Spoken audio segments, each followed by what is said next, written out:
Today's guest is someone I didn't just serve alongside. I walked with him through the early days of Congress, through policy battles and prayer circles, through friendship and faith. Jim Talent and I entered the House together, and from day one, he was a trusted ally, and he was a brother in purpose. He sponsored, and he let me co-sponsor, the welfare reform legislation, which became a landmark part of the contract with America and one of the great legacies of the Republican Congress. We shared moments of conviction and reflection, and when I was weighing the leap to the Senate in 1996, Jim was one of the voices urging me forward. His counsel carried weight because it came from a place of integrity.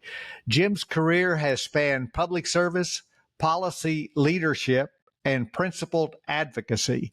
And today, we get to revisit those chapters with cigars in hand and stories from the heart. So, Jim, thank you for being my guest today. Honored to have you. Tell us a little bit about your growing up years and what attracted you, what got you into politics. Well, thank you for that introduction, Tim. That was better than I deserve and certainly more than I used to get. I mean, so I appreciate it. It was from my heart. My parents, particularly my mother, was very interested in politics. She was she was descended from a long line of German dairy farmers in a county just outside of St. Louis County. I used to tell people when the Civil War started, everybody but the Germans in St. Louis wanted Missouri to join the Confederacy. And Missouri didn't join the Confederacy, which is all I need to tell you about the Germans in St. Louis. Very long-standing, very loyal Republican of the classic Depression-era mode. I'm told that when FDR died, her mother, who spoke a lot of German, said in German, I'm going to say it in English, the devil has a companion. They really didn't like FDR. My father was a Democrat for most of his life, but when two things happened that changed him, one, he started his own law firm, and the second is he married my mother. And there's a story behind that too. And so he switched in the early 50s. I think he voted for Adlai Stevenson in 1952 and never voted for another Democrat. He told me he lived till he was 91. So politics was spoken in my house, Tim, and I did some grassroots things for, the young Republicans and candidates and all of that. And then when I came back from law school, I went and clerked for a judge in Chicago for a year. And when I got back from that, I had to move in someplace. Now in other words, I had to get an apartment someplace in the St. Louis area. And it's an interesting fact that Missouri has the second biggest lower house of its legislature, House of Representatives, of any state in the country. Only New Hampshire is bigger. We have 163 members of the Missouri House, which means, of course, that's big. The districts are small. And it's still only about 32,000 people, which means you don't have to be very sophisticated politically to run.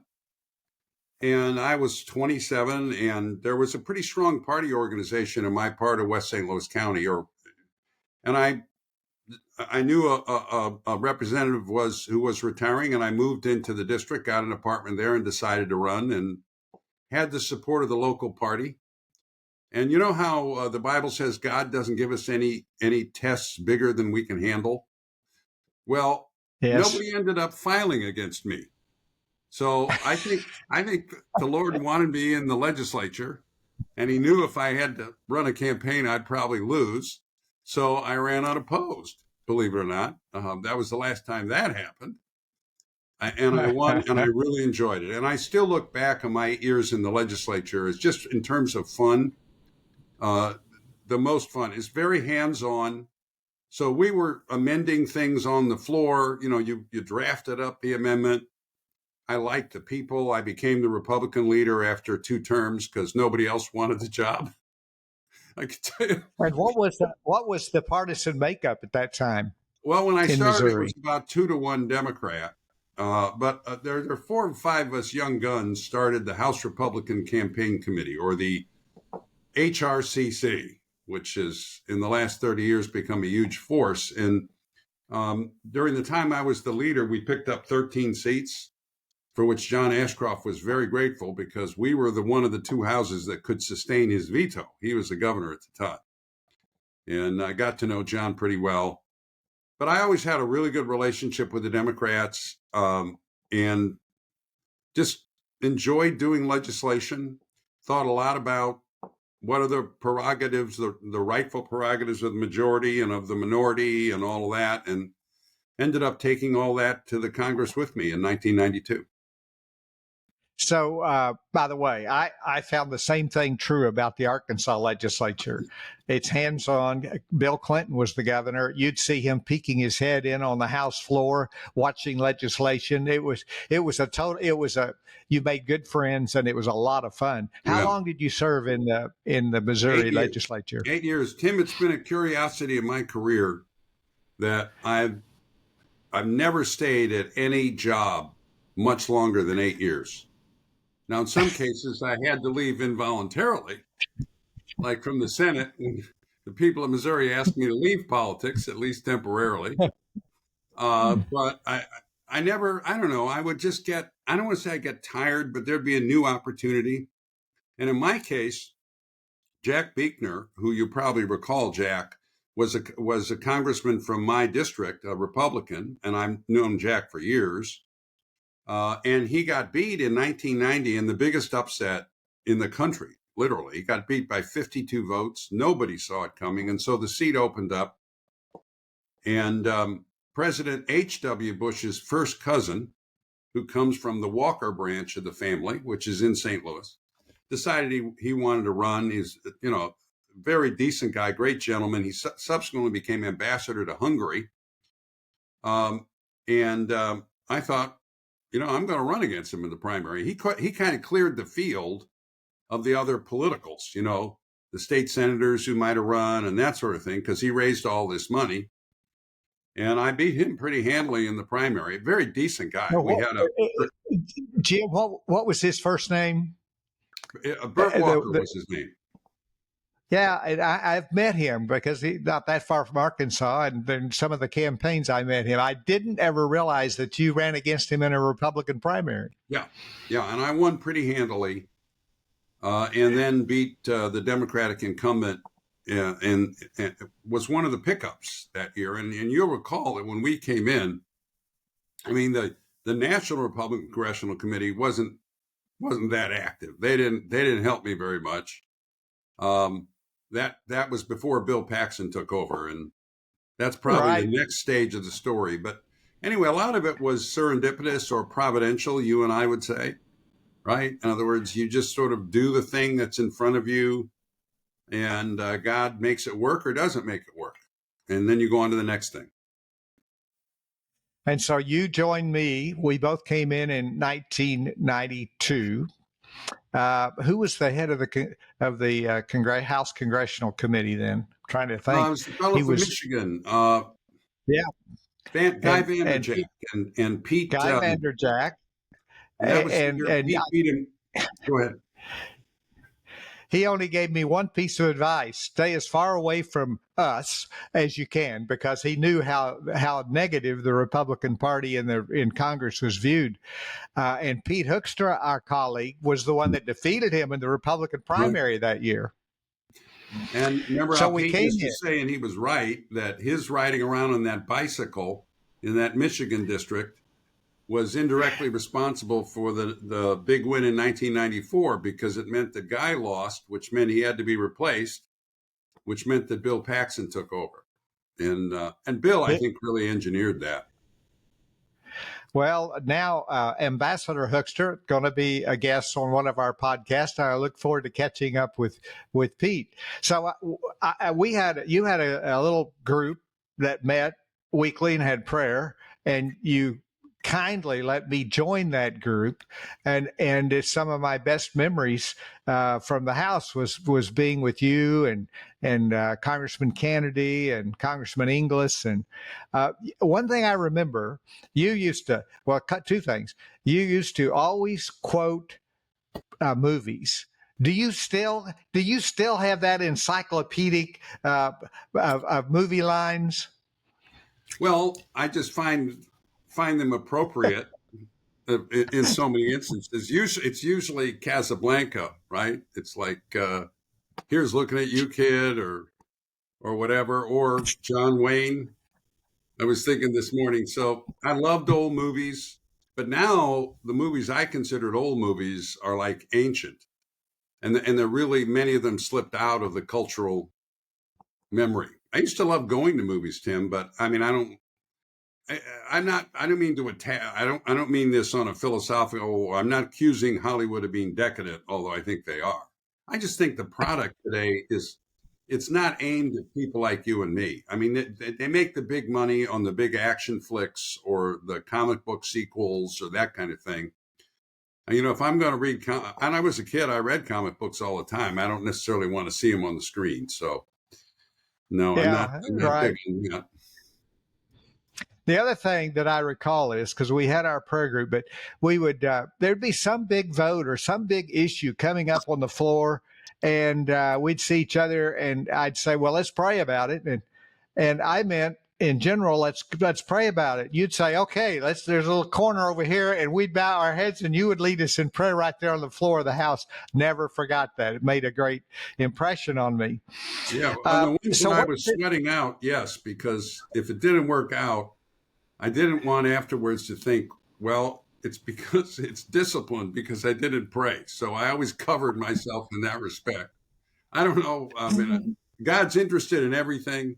It's one of the things. The interesting thing about God is so many interesting things about God. When you're omniscient and omnipotent, you really don't. There is no such thing as a priority for you, right? Because your bandwidth is not limited, so you can do everything at the same time. But given that, I'm not so sure. I'm not so sure that God's that those votes were implicated in God's highest purposes for humanity. But I still, But we got the benefit of actually doing the prayers, so that's lasting. Uh, so, what is there anything particularly stands out in those early days in the House? The 1992 class was a big class. I think we were, I don't know, 70 something new members, and it was between that we were the kind of the forerunners to the 94 Republican takeover. Anything stick out in your mind about that year, that yeah, term? I would say I think two things. One of them is just the people you and I got to serve with, and some of them in our class. Uh, a lot of them in our class. I mean, Tilly Fowler, God rest her soul, Mike Crapo, just a lot of really good people. You mentioned Hoekstra. We had some great people in that class. You, Charles, Kennedy, Bob Inglis, very conscientious, intelligent people. But then also the people we joined, Henry Hyde. It's just one of the greatest men Oh, and Henry would be yeah. kind enough to, and he had such a great sense of humor. But Bob Walker, you know, Bill Archer, Yeah. um, Dave Camp, Santorum, Dick Armey. I mean, it's just so many people. And the fact that we had been in the minority for so long and we had so many people who really were interested in policy. You and I were policy guys, and they were interested. And we had the time and the space as the minority to get together and do the contract with America. And working on that was really one of the high points of my career. I think that effort, because I'm a big believer that that if you add policy to politics, your politics becomes a lot better. In other words, if you understand the policy, it opens up a lot of it allows you to operationalize a lot of political efforts and make them much more effective. But it's really the reason why that series of Congresses was so effective. After Clinton realized he had to moved to the center in 94. You know, the things we did. Now, some of them, should have been updated, but, financial services reform, um, um, telecommunications reform, death penalty reform, a whole series of criminal justice reforms that have shaped the courts, welfare reform. There's an enormous number of things we did. It was the last really great time of Congress ascendancy of the Congress over domestic policy. I mean, Clinton's political style during those years, which worked for him very well, was to take what we were doing and grind off the rough edges. In other words, he would moderate it a little bit and then sign it, and then here he was, the bipartisan great leader. And the Democrats put up with it because he was what stood between them and us. You know how he triangulated us so effectively. A brilliant politician. I don't have to tell you this. Right. And folks who are listening, I got an earful of Bill Clinton from one Y. Tim Hutchinson, my colleague, in 1993, because we all came in at the same time. And I learned a lot about Bill Clinton talking to Tim Hutchinson. He's the most probably the most gifted politician of my lifetime for sure. So you mentioned welfare reform, but so I think that experience is very illustrative of what you're talking about. It being a very productive time policy wise for our country. And I remember we were in our little prayer group. And at the end of it, you said, well, by the way, I've got a welfare reform bill that I'm going to introduce if any of you are interested in co-sponsoring it with me. But I'll tell you, it's going to be a little controversial. And I was fool enough to sign on. And what an experience it was. But I think about we had the battle within the Republican ranks over what should be in welfare reform. You were working very closely with some outside thought groups. Robert Rector at the Heritage Foundation, the encyclopedia of welfare reform, and he still is. I mean, he was just unbelievable, absolutely essential to that effort. He was. And you educated me enormously. I had to sit through those rector meetings, but you were educating me on the issues of out of wedlock childbirth and the curse that was on a society and the problems it was within the family and how welfare helped feed that and contribute to it. And the work requirements. And we had this battle within the Republican caucus on what it ought to look like. Yeah. Remember that? Oh, yeah, absolutely. Well, I was interested in it for three reasons. And the first is I was really interested in it as an issue. I had read a book called Losing Ground by Charles Murray, and then I had lunch with Charles. And it was just so evident to me that we could be doing welfare policy so much more effectively in order to help people on welfare, primarily, as well as vindicate. I mean, it was a shame because the Great Society was done so poorly that it discredited the whole idea that the government could be effective in helping the poor. And I don't blame the American people for thinking this is just a waste of our money. We're just encouraging welfare dependency because that's what we were doing. And you remember how we used to talk about it, the two best anti-poverty programs, if you just look at historically.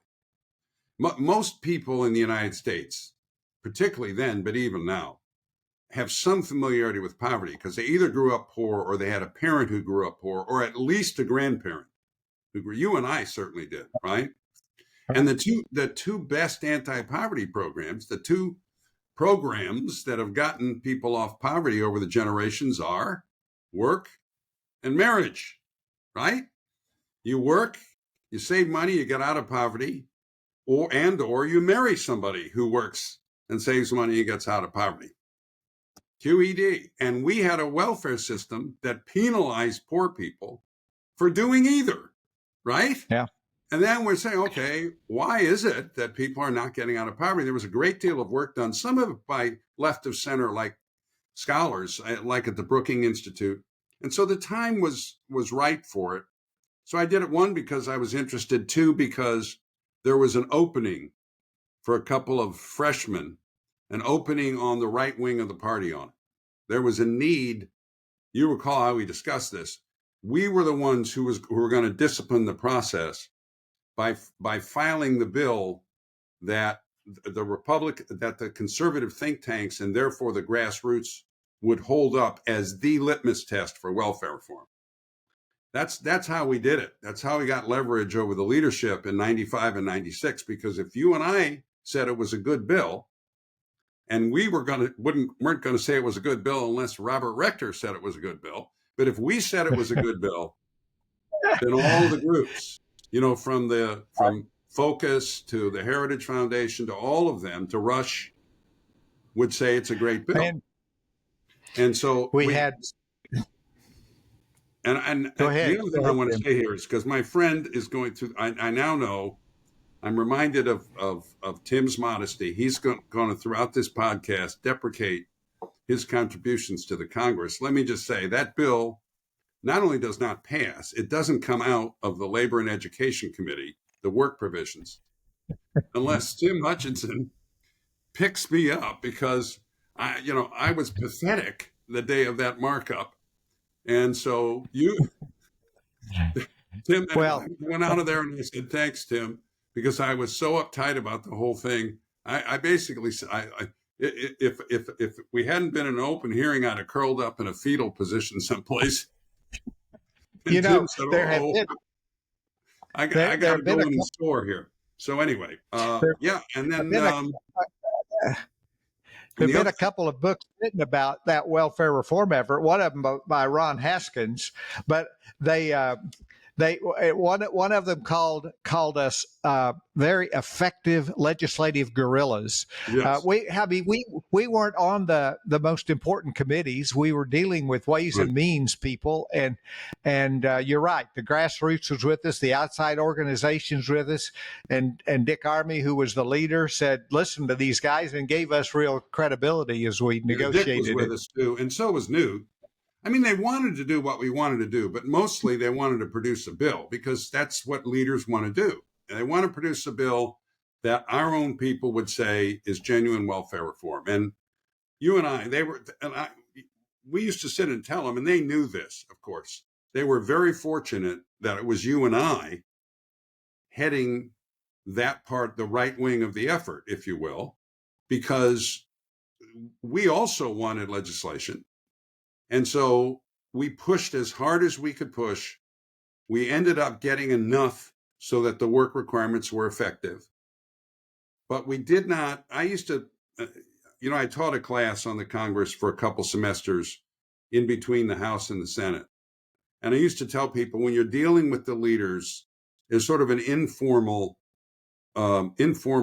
understanding. You can't demand something of them that they cannot deliver. Okay.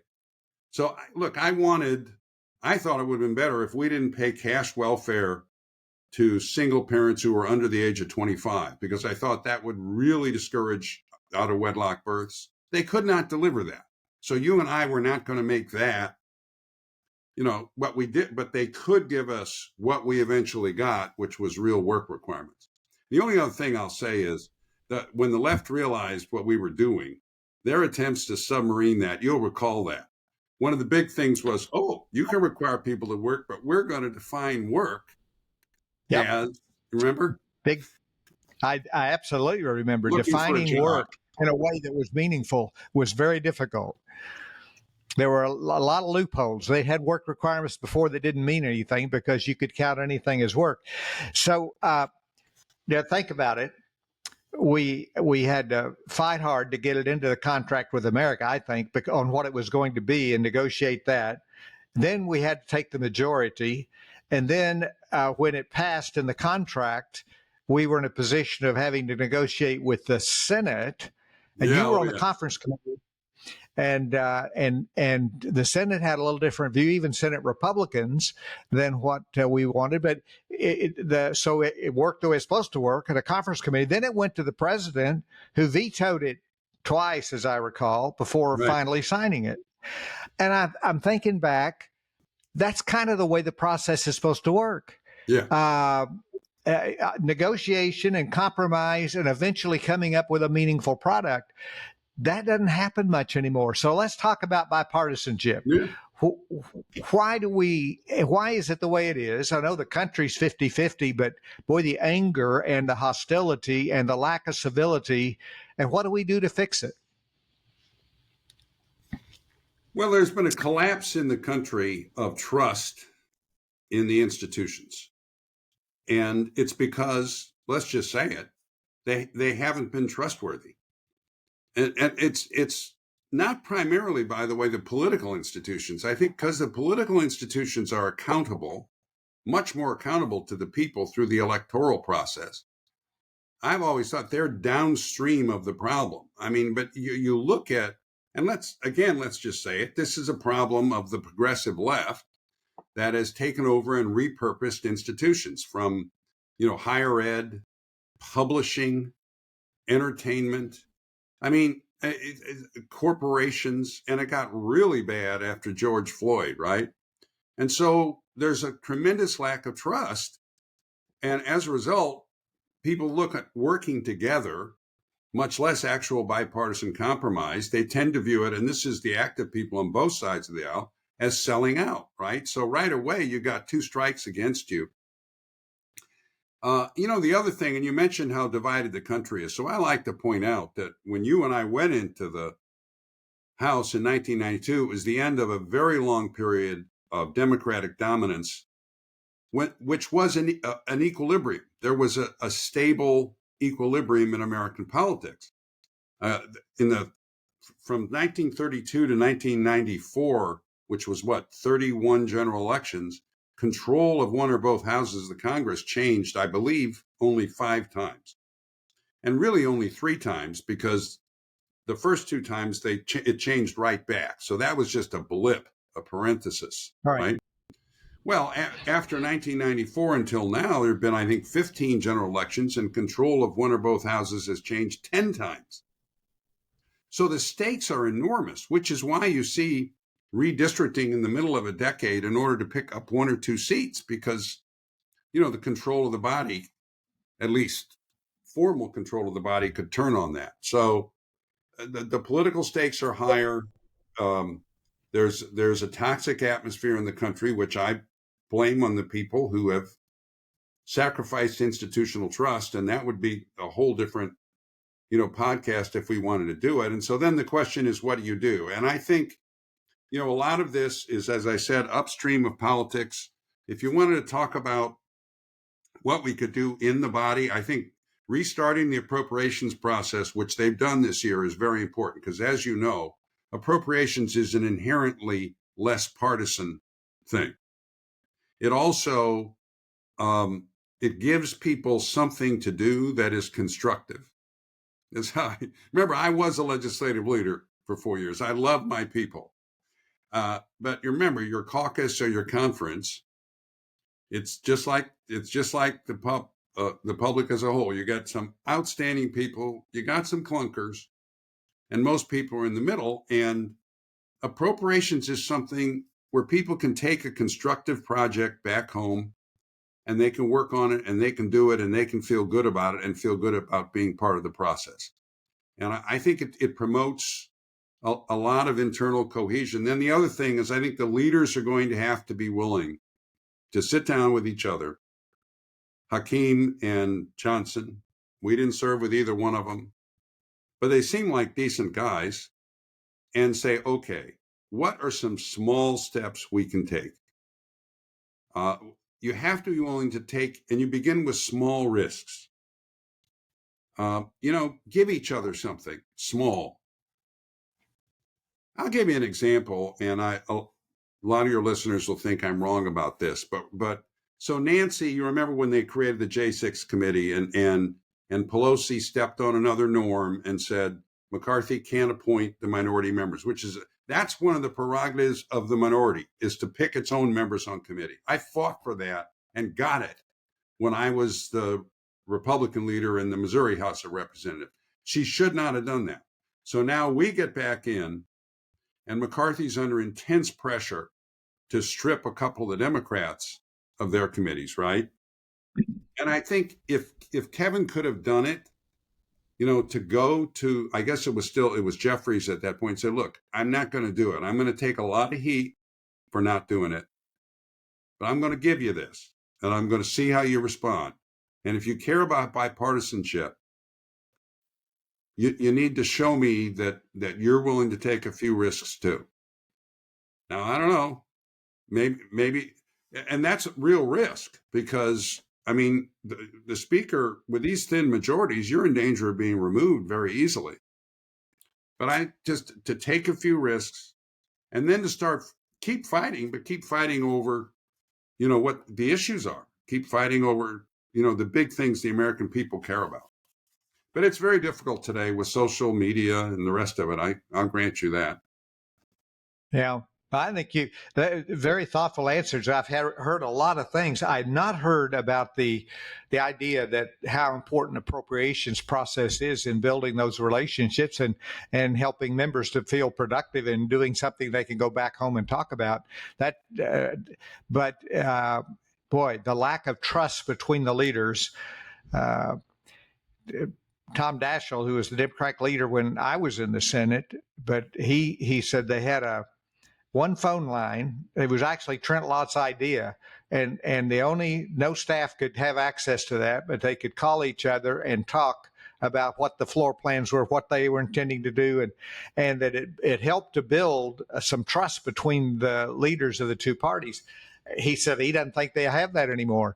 But anyway, it's a big problem that we try to deal with on this podcast. We don't talk, get into. There's enough yelling right now on podcasts, enough issues that are being talked about. There's not a lot of folks talking about, well, how do we get back to being civil, collegial, and having the kind of camaraderie that we enjoy.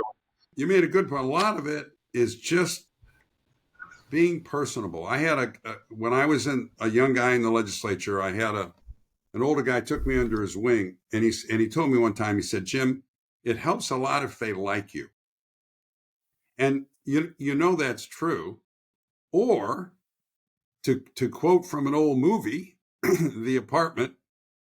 You ever see that movie, a Billy Wilder movie called The Apartment with Jack Lemmon and Shirley MacLaine and Fred McMurray? I did, but I can't quote the lines. Well, it was about a guy who was letting the higher executives use his apartment for affairs in return for them arranging for him to get promoted, which was a pretty decadent, obviously, thing to do.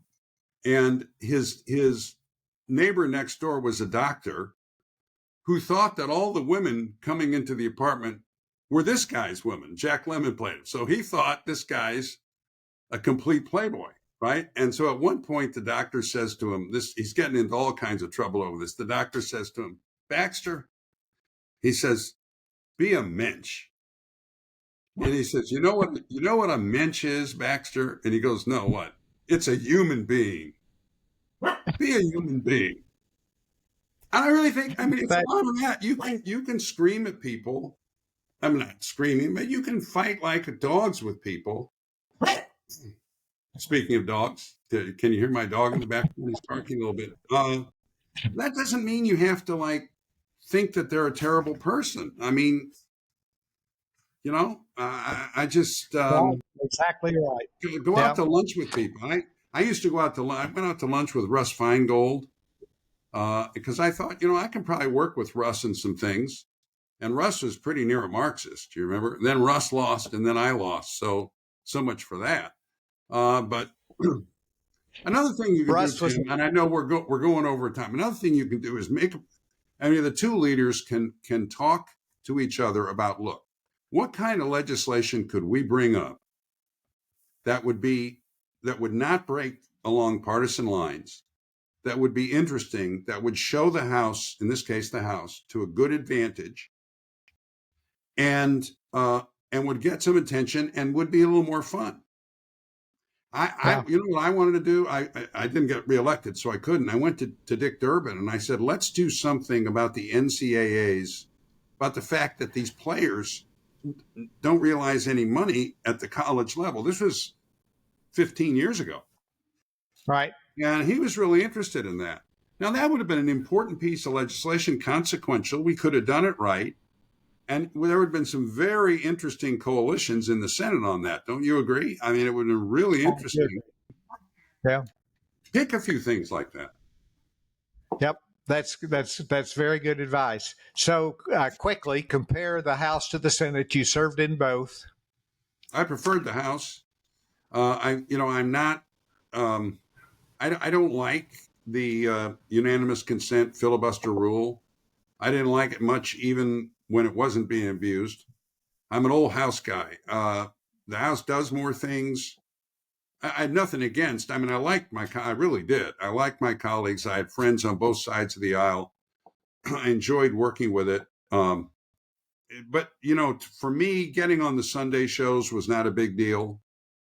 And I wasn't there long enough really to like get heavily involved in nominations and like holding up this nom and, stopping this other. I got to pick a few judges with Kit Bond, but that sort of stuff that the Senate gets, and absolutely nothing wrong with it. I mean, it's important stuff.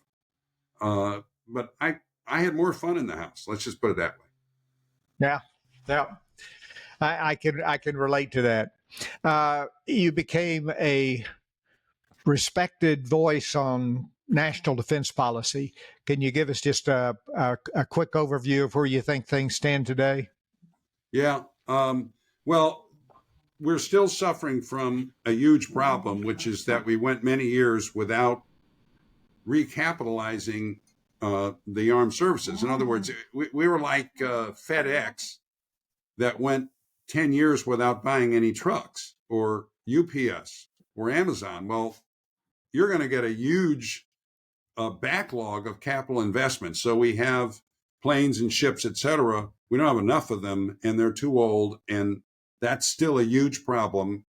And it affects everything we do. As a result of that, and largely as a result of that, the defense industrial base has declined. So we are now in a competition with China, where for the first time in the modern history of the country, we're in a very serious competition with a peer competitor who can outproduce us. The Chinese have one shipyard that has more capacity than all of our public shipyards. Now, that hasn't been the case before, which explains a lot about why the president is trying to rebuild the manufacturing base. And he's absolutely right to try and do that. I would be supporting him. I won't get onto the tariffs, but if you want to worry about a specific thing, now that the Iranian nuclear program has been buried under the mountains at Fordow and Natanz, very good, Donald Trump. It's another great thing he did. My biggest concern is that the conflict between the United States and China will go into the military domain over Taiwan. In other words, the balloon will go up over Taiwan. So the immediate short-term need is to strengthen deterrence in the Indo-Pacific. If that competition stays in the economic and diplomatic domain, we're going to win it. If it goes into the military domain, it's quite possible nobody will win it. I mean, really, one of the absolute principles of American foreign policy since the end of World War II is to avoid escalating armed conflict with a peer competitor. Okay, that's how you get world wars. And that war would spread very quickly because they would have to attack our bases in Japan. We would see what the Aussies would do and the South Koreans. So we want to avoid that, which means we need to strengthen deterrence so the Chinese are not tempted to try something militarily in Taiwan. So now that is something really worth praying about. Yes, it is indeed. That's a sobering note. So let me conclude. Jim Talent's more than a former congressman or senator. He's a man who understood that politics without principle is just noise. And our friendship was forged in the fires of shared conviction, and it endured because it was rooted in something deeper than votes or victories. So, Jim, thank you for your years of encouragement, for the years that we've shared together, for your prayers, for the legacy that you continue to build. You reminded me back then that leadership is a calling, and today you've reminded us all that friendship is a gift. So from the halls of Congress to the quiet corners of faith, you've walked the walk, and I'm grateful we got to walk some of it together. Thank you, Tim.